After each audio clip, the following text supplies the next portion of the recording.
राम रक्षेचं एक स्तोत्र वाचन पठण करण्याचं काम त्या ठिकाणी सुरू केलं आहे. पण माझा चिरंजीव एस्टॅब्लिश झाला पाहिजे. पण तुम्हाला सांगतो की आता आमच्या पायात अशीच लोक येणार आहेत. पण तुम्हाला एक सांगतो की आम्हाला कोणाला घ्यायचं कोणाला नाही घ्यायचं हा आमच्या वरच्या नेत्यांचा प्रश्न आहे. पण तुम्हाला सांगतो की आता आमच्या पायात अशीच लोक येणार आहेत. हे जे सोडून गेले तेच पायात येणार आहे. आपण जर पाहिलं तर गर्दीच्या ठिकाणी पाहतो. तुम्ही स्वीकारलं, ठाकरेंना स्वीकारायला का?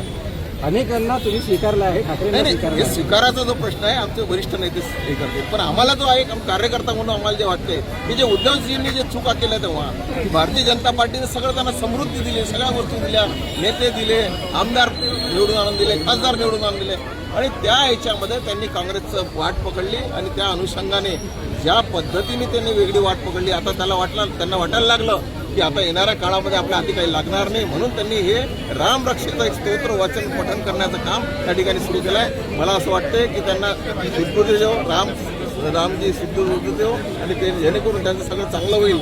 कारण त्यांची तुम्हाला सांगतो कारण सगळ्यात महत्त्वाचं प्रत्येक नेत्याला असं वाटतं की मी एस्टॅब्लिश झालो होतो पण माझा चिरंजीव एस्टॅब्लिश झाला पाहिजे. असं हे रिचार्ज पप्पांचं चालू झालं असं म्हणून उद्धवजीनं हे नवीन एक कार्यक्रम चालू केला.